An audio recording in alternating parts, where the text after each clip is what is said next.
Welcome back to my channel. Welcome to another video. இன்றைக்கி வந்து ஒரு சண்டே vlog மாதிரி பார்க்க போகிறோம். சண்டே அன்றைக்கி மார்னிங்லேருந்து ஆஃப்டர்நூன் வரைக்கும் நான் என்ன பண்ணேன் அப்படின்றத அன்றைக்கி உங்ககிட்ட நான் ஷேர் பண்ணியிருக்கேன். அன்றைக்கி பெருசாக அது நடக்கல, பட் இதில் நான் ரெசிபீஸ் வந்து 2-3 ரெசிபீஸ் நான் இன்க்ளூட் பண்ணியிருக்கேன். என்னோடய ஸ்டைல் ரெசிபி. அது வந்து ரொம்பவே ஈஸியாக இருக்கும். நீங்கள் எல்லாருமே வீட்டில் வந்து ஈஸியாக ட்ரை பண்ணலாம். இன்க்ரீடியன்ஸும் ரொம்ப தேவைப்படாது. ரொம்ப கம்மியான இன்க்ரீடியன்ஸ் வச்சு அந்த ரெசிபீஸ்லாம் நீங்கள் பண்ணிடலாம். ஸோ அது எப்படி பண்ணுறேன் அப்படின்றத இந்த வீடியோவில் நீங்கள் பார்த்து தெரிஞ்சுக்கோங்க. இப்போ வாங்க வீடியோக்குள்ளே போகலாம்.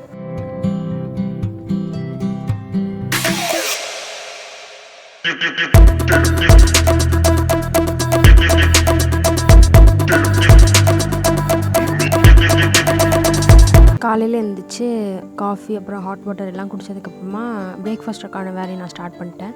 அன்றைக்கி வந்து நான் என்ன பண்ணேன்னா வெஜ் சேமியா மாதிரி சும்மா தக்காளி வெங்காயம் இஞ்சி பூண்டு பேஸ்ட் இது மட்டும் வச்சு நம்ம அந்த சேமியா செஞ்சிடலாம். எனக்கு அது ரொம்ப பிடிக்கும். என்னோடய ஃபேவரட் அப்படின்னு கூட சொல்லலாம். அதில் நம்ம முட்டை போட்டும் பண்ணலாம். ஆனால் அன்றைக்கி நான் வந்து சும்மா முட்டை போடாமல் வெஜ் தான் பண்ணேன்.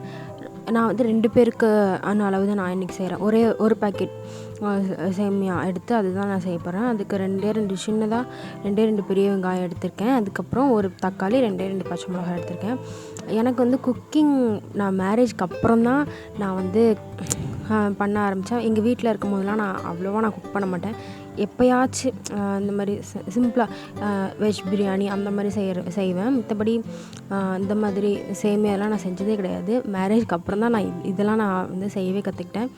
ஃபஸ்ட்டு ஒரு 3 தடவை எனக்கு கண்டிப்பாக ஃப்ளாப் தான். சேமியாலாம் எனக்கு சுத்தமாக செய்யவே வராது. ரொம்ப குழச்சிருவேன். தண்ணியை வந்து அதிகமாக ஊற்றி இப்போ தான் ஒரு கொஞ்சம் நாளாக வந்து கரெக்டாக வந்துட்டுருக்கு. ஸோ எல்லாம் கட் பண்ணி வெஜ்ஜஸ்லாம் கட் பண்ணி முடிச்சதுக்கப்புறமா சேமியா நான் எடுத்து வச்சுக்கிட்டேன். சொன்னால ஒரே ஒரு பேக்கெட் சேமியா தான் எங்கள் 2 பேருக்கு. அதை வந்து நான் வந்து ஃபஸ்ட்டு வந்து வறுத்துக்க போகிறேன். வறுத்து செஞ்சால் கொஞ்சம் அது பிரியாணி மாதிரி இருக்கும். ப்ரௌன் கலரில் இருக்கும். வறுத்துக்கிட்டோன்னா நல்லா பிரியாணி மாதிரி இருக்கும். அதனால தான் நான் ஃபஸ்ட்டு ஒரு பேன் வச்சு சேமியா போட்டு நான் வறுத்துக்க போகிறேன்.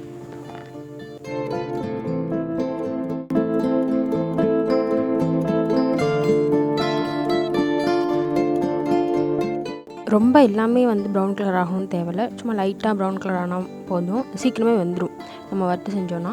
நெக்ஸ்ட்டு அதே பேனில் நான் எண்ணெய் ஊற்றிக்கிறேன். ஒரு 2 டேபிள் ஸ்பூன் எண்ணெய் ஊற்றிக்கிறேன். எண்ணெய் ஊற்றிட்டு அதில் ஆஸ் யூஷுவல் பட்டை கிராம்பு அது மட்டும் தான் போடுறேன். அதிகமாக சேர்க்க மாட்டேன். நான் ரொம்ப கம்மியாக தான் நான் போடுவேன். ஆனால் ஏன்னா அது ரொம்ப வாயில் தட்டுப்பட்டால் நம்மளுக்கு அப்புறம் சாப்பிடவே பிடிக்காது. அதனால் அதுக்கப்புறம் வெங்காயம் ஆட் பண்ணி நல்லா சாஃப்டாக ஆகிற வரைக்கும் வதக்கிக்கணும்.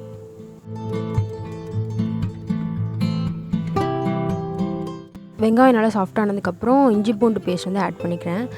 இஞ்சி பூண்டு பேஸ்ட்டு போடாமலும் செய்யலாம். ஆனால் போடாமல் செஞ்சால் ஏதோ ஒரு குறையிற மாதிரி இருக்கும். அதனால் நான் எப்போதுமே சேமியா பண்ணும்போது இஞ்சி பூண்டு பேஸ்ட் போட்டுருவேன். அது போட்டதுக்கப்புறமா அதோட பச்சை ஸ்மெல் போனதுக்கப்புறம் தக்காளி அப்புறம் பச்சை மிளகா போட்டுக்கணும். போட்டுட்டு நான் க்ளோஸ் பண்ணி வச்சுறேன். நல்லா மசிகிற அளவுக்கு அது வேகணுன்றதுக்காக. இப்போ நம்ம வந்து மசாலாஸ்லாம் ஆட் பண்ணிக்கலாம். 1/2 டீஸ்பூன் மஞ்சள்தூள், அப்புறம் 1 டீஸ்பூன் அளவுக்கு நான் வந்து மிளகாய் தூள் போடுறேன். அது உங்கள் காரத்துக்கு ஏற்ப நீங்கள் போட்டுக்கலாம். நான் காஷ்மீரிலாம் போடல, நார்மல் சில்லி பவுடர் தான் போடுறேன். அதுக்கப்புறமா ரொம்ப கம்மியாக 1/2 ஸ்பூன் அளவுக்கு இந்த கரம் மசாலா. இது வீட்டில் அரைச்சதுனால ரொம்ப ஓவர் பவரிங்காக இருக்கும். அதனால் நான் ரொம்ப லைட்டாக 1/2 ஸ்பூன் போட்டுட்டு அதுக்கப்புறம் உப்பு போட்டுக்கிறேன். உப்பு போட்டு நல்லா சாட்டே பண்ணிக்கணும்.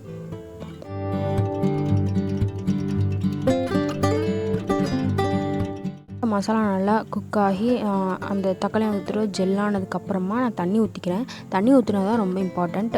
ஒரு பேக்கெட் சேமியாவுக்கு வந்து நான் எவ்வளோ தண்ணி ஊற்றுறேன்னா ஒரு மீடியம் சைஸ் கிளாஸ் இருக்குல்ல, அதில் வந்து ஒரு 1.5 கிளாஸ் தண்ணி ஊற்றிக்கிறேன். அதுக்கப்புறம் ஒரு 1/4 கிளாஸ் வந்து பக்கத்தில் எடுத்து வச்சுக்குவேன். தேவைப்பட்ட நம்ம ஊற்றிக்கலாம் அப்படின்னு சொல்லிட்டு தண்ணி ஊற்றிட்டு நம்ம வந்து க்ளோஸ் பண்ணிடணும். நல்லா கலந்து விட்டுட்டு உப்பு பார்த்துக்கோங்க. உப்பு மட்டும் செக் பண்ணிவிட்டு உங்களுக்கு தேவைப்பட்டுச்சுன்னா உப்பு போட்டுட்டு க்ளோஸ் பண்ணி வச்சுக்கோங்க. க்ளோஸ் பண்ணிட்டு அது கொதிச்சதுக்கப்புறமா நம்ம சேமியா ஆட் பண்ணிட வேண்டியதான். ஆட் பண்ணிவிட்டு அது வந்து வெந்து வந்துடும். கரெக்டாக நல்லா நீளமாக உங்களுக்கு வந்து வெந்து வந்துடும். அன்றைக்கி இதுதான் எங்களோட பிரேக்ஃபாஸ்ட், வெஜ் சேமியா. பிரேக்ஃபாஸ்ட்லாம் முடிச்சதுக்கப்புறமா நான் வந்து லன்ச் பண்ண ஸ்டார்ட் பண்ணிட்டேன். அன்றைக்கி வந்து என்னென்னா தேங்காய் பால் சாதம். இது வந்து தஞ்சாவூர் ஸ்டைலில் பண்ண போகிறேன். ரொம்ப ஈஸியாக இருக்கும். அதுக்கு நான் ஒரு 1.25 டம்ளர் நார்மல் வீட்டில் யூஸ் பண்ணாலும் அந்த அரிசி தான் எடுத்துருக்கேன். பாஸ்மதிலாம் எதுவும் எடுக்கல. இது அரிசி வந்து அளந்து வச்சுக்கோங்க. அதுக்கப்புறம் ஒரு பெரிய வெங்காயம் சின்ன மீடியம் சைஸ், அப்புறம் பச்சை மிளகா, ஃப்ரெஷ்ஷான கருவேப்பிலை, வெந்தயம், இதுதான் வந்து இன்க்ரீடியண்ட்டு. அதுக்கப்புறம் இது வந்து சிக்கன் குழம்பு பண்ணுறதுக்கு நான் வந்து எடுத்து வச்சுருக்கேன். சின்ன வெங்காயம், பெரிய வெங்காயம், அப்புறம் தக்காளி, பச்சை மிளகா. அதுக்கப்புறம் தேங்காய் பால் சாதத்துக்கு வந்து தேங்காய் கீறிக்கோங்க. நான் வந்து இந்த சின்ன முடிக்கு ஒரு அரை முடி தேங்காய் கீறிக்கிட்டேன். நெக்ஸ்ட்டு சிக்கன் 65க்கு மேரினேட் பண்ண போகிறேன். தயிர், அதுக்கப்புறம் இது வந்து ஆச்சி சிக்கன் 65 கெபாப் மசாலா, அதுதான் நான் போடுவேன். அதுக்கப்புறம் கார்ன்ஃப்ளவர் தான் நான் ஜாஸ்தி போடுவேன், ஒரு 2 டேபிள் ஸ்பூன் போட்டுக்கிறேன். அதுக்கப்புறம் அரிசி மாவு ஒரே ஒரு டேபிள் ஸ்பூன் மட்டும் போட்டால் போதும், அரிசி மாவு கம்மியாக போடணும். அதுக்கப்புறம் இஞ்சி பூண்டு பேஸ்ட்டு போட்டுட்டு உப்பு போட்டுட்டு நல்லா விரசி வச்சுக்கோங்க.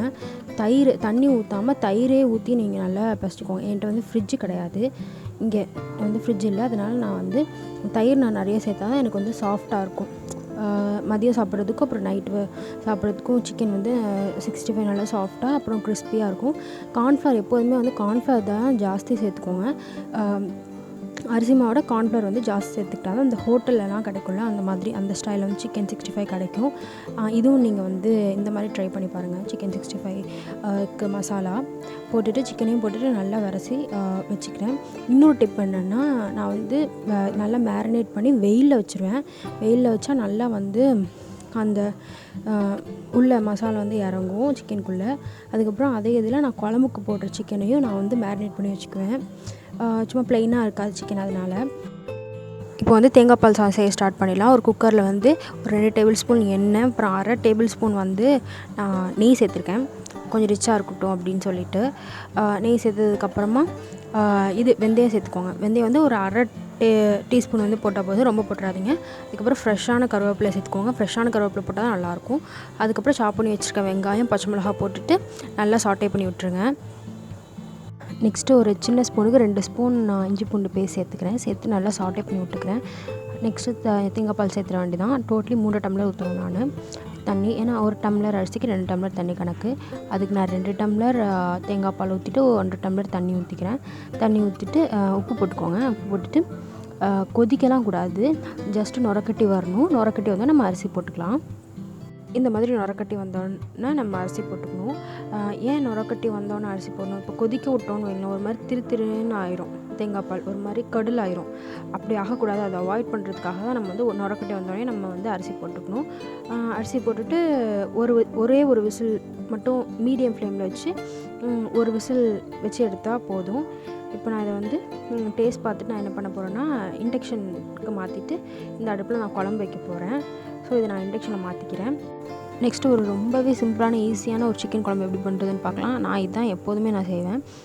ஒரு கடாயை வச்சுட்டு ஒரு 3 டேபிள் ஸ்பூன் கிட்ட எண்ணெய் ஊற்றிக்கோங்க. எண்ணெய் ஊற்றிட்டு ஒரு 3 கிராம்பு 2 பட்டை அவ்வளோதான் நான் போடுவேன், இதுக்கு மேலே நான் போட மாட்டேன். போட்டுட்டு அது நல்லா பொரிஞ்சதுக்கப்புறமா வெங்காயம் சேர்த்துக்கோங்க. நான் வந்து சின்ன வெங்காயமும் சேர்த்துருக்கேன், பெரிய வெங்காயம் 2மே நான் சாப் பண்ணி வச்சுருக்கேன். சின்ன வெங்காயம் போட்டால் கொஞ்சம் நல்லாயிருக்கும் டேஸ்ட், அதனால்.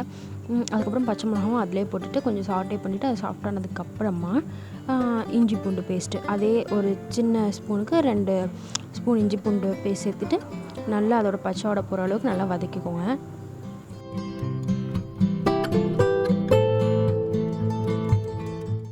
பச்சை வடை போனதுக்கப்புறமா நான் தக்காளி சேர்த்துக்கிறேன். தக்காளி சேர்த்துட்டு நல்லா சாட்டே பண்ணி விட்டுக்கோங்க. தக்காளி வெங்காயம் கொஞ்சம் மசிஞ்சதுக்கப்புறமா நான் வந்து சிக்கன் போட்டுக்கிறேன். சிக்கன் போட்டுட்டு நம்ம சாட்டே பண்ணிவிட்டு மூடி வச்சிட வேண்டியதான். மூடி வச்சுட்டா அந்த சிக்கன் வந்து தண்ணி விடும். தண்ணி விட்டு நல்லாவே குக் ஆகும். குக் ஆகிற வரைக்கும் நம்ம வெயிட் பண்ணலாம். இப்போ வந்து ஒரு 15 மினிட்ஸ்க்கு அப்புறம் நல்லா சிக்கன் தண்ணி விட்டு நல்லா சிக்கன் குக் ஆகிருக்கும். நம்ம நல்லா சாட்டே பண்ணிவிட்டு மசாலா ஐட்டம்லாம் சேர்த்துக்கலாம். அரை ஸ்பூன் மஞ்சள் தூள் போட்டுக்கிறேன், அரை டீஸ்பூன். அதுக்கடுத்து ஒரு 1 டீஸ்பூன் வந்து மிளகாய் தூள் சில்லி பவுடர் சேர்த்துக்கிறேன். அதுக்கப்புறம் ஒரு 1 டீஸ்பூன் இது ஜீரகத்தூள் இருக்குல்ல, அது போட்டுக்கோங்க. போட்டுட்டு அரை ஸ்பூன் மட்டும் பெப்பர் சேர்த்துக்கோங்க. அதுக்கப்புறம் ஒரு 2 சின்ன ஸ்பூனுக்கு மல்லித்தூள் சேர்த்துக்கோங்க. சேர்த்துட்டு உப்பு சேர்த்துட்டு நல்லா சாட்டே பண்ணி விட்டுருங்க. இந்த மசாலாஸே போதும். இதுவே கொஞ்சம் அதிகமான குவான்டிட்டி சேர்த்துக்கோங்க. நான் கம்மியாக சேர்த்துருக்கேன், ஏன்னா நான் வந்து சிக்கன் கிரேவி பொடி நான் போடுவேன், மகாராஜா பிராண்டோடது. எங்களுக்கு அந்த டேஸ்ட் ரொம்ப பிடிக்கும். குழம்பு வந்து சூப்பராக இருக்கும் அந்த பிராண்ட் சிக்கன் கிரேவி பொடி போட்டோம் அப்படின்னா. அதனால நான் வந்து அந்த பேக்கெட், ஒரு சின்ன பேக்கெட்டுக்கு ஒரு பேக்கெட் நான் சேர்த்துக்குவேன். நீங்கள் இது வேண்டான்னா அந்த நான் சொன்ன மசாலாஸே கொஞ்சம் அதிகமாக நீங்கள் சேர்த்துக்கோங்க. சேர்த்துட்டு தண்ணி சேர்த்துட்டு பச்சை வடை போனதுக்கப்புறமா இன்னும் கொஞ்சம் தண்ணி சேர்த்துக்கோங்க. எவ்வளோ திக்னஸ் உங்களுக்கு வேணும் குழம்புன்னு பார்த்துட்டு தண்ணி சேர்த்துக்கோங்க. அதுக்கப்புறம் இது தேங்காய் அரைச்சி ஊற்றிருக்கேன், ஒரு அரை மூடி, சின்ன மூடிக்கு ஒரு அரை மூடி தேங்காய். வந்து அரைச்சி ஊற்றிருக்கேன். அதில் சோம்பு எதுவுமே நான் போடலை, தேங்காய் மட்டும் அரைச்சிருக்கேன். அரைச்சிட்டு இவ்வளோ தண்ணி மினிமம் ஊற்றிட்டு கொதிக்க வச்சு இறக்கிற வேண்டியதான்.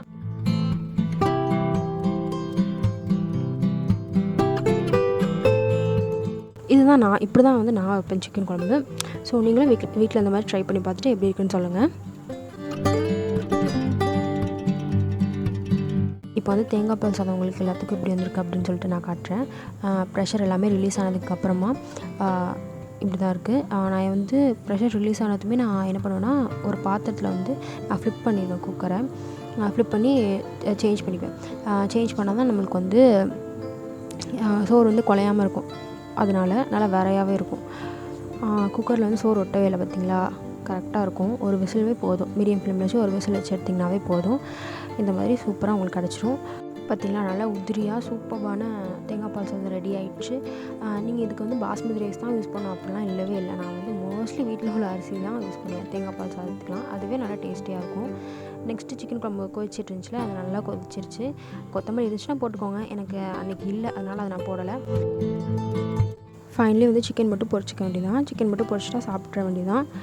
இன்றைக்கி நான் சொல்லிக் கொடுத்த ரெசிபிஸ் எல்லாமே வந்து ரொம்பவே சிம்பிளானது. என்னோடய ஸ்டைலில் நான் எப்படி பண்ணுவேன் அப்படின்றத அவங்ககிட்ட ஷேர் பண்ணியிருக்கேன். கண்டிப்பாக அந்த ரெசிபிஸ் எல்லாம் நீங்கள் வீட்டில் ட்ரை பண்ணி பாருங்கள். முக்கியமாக இந்த தேங்காய் பால் சாதம், அப்புறம் இந்த சிக்கன் 65 இந்த மாதிரி மேரினேட் பண்ணி நீங்கள் செஞ்சு பாருங்கள். டெஃபினட்டாக உங்களுக்கு ஹோட்டல் ஸ்டைல் எப்படி இருக்கும் அந்த மாதிரி உங்களுக்கு சிக்கன் 65 வந்து கிடைக்கும். தேங்காய் பால் சாதம் வந்து ரொம்பவே ஈஸி. செஞ்சு பார்த்துட்டு எப்படி இருக்குது அப்படின்னு சொல்லிட்டு நீங்கள் கமெண்ட்டில் நீங்கள் சொல்லுங்கள்.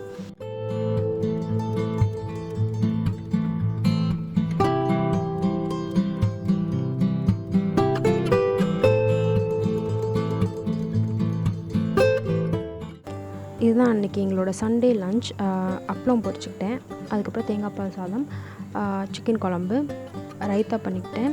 அதுக்கப்புறம் சிக்கன் 65. எங்களுக்கு எப்போதுமே சண்டே வந்து ரொம்பவே ஸ்பெஷல் தான். எப்போதுமே சண்டே இந்த மாதிரி வெரைட்டியாக செஞ்சு சாப்பிட்ணும் அப்படின்னு நானும் என் ஹஸ்பண்டும் நினப்போம். வாழ்கிறது சாப்பிட்றதுக்கு தானே, அதனால் சண்டே மட்டும் எங்களுக்கு ரொம்பவே ஸ்பெஷல். சண்டே மட்டும் இல்லை, மற்ற நாளும் வந்து ஸ்பெஷலாக செஞ்சு சாப்பிட்ணும் அப்படின்னா நாங்கள் யோசிக்க மாட்டோம், உடனே செஞ்சு சாப்பிட்ருவோம். ஸோ அந்த வீடியோ உங்களுக்கு பிடிச்சிருக்குன்னு நினைக்கிறேன். பிடிச்சதா லைக் பண்ணிக்கோங்க, ஃப்ரெண்ட்ஸ் அண்ட் ஃபேமிலியில் ஷேர் பண்ணிவிட்டு மறக்காமல் சப்ஸ்கிரைப் பண்ணிக்கோங்க. எல்லாரையுமே நெக்ஸ்ட் வீடியோ நான் பார்க்குறேன். பாய்.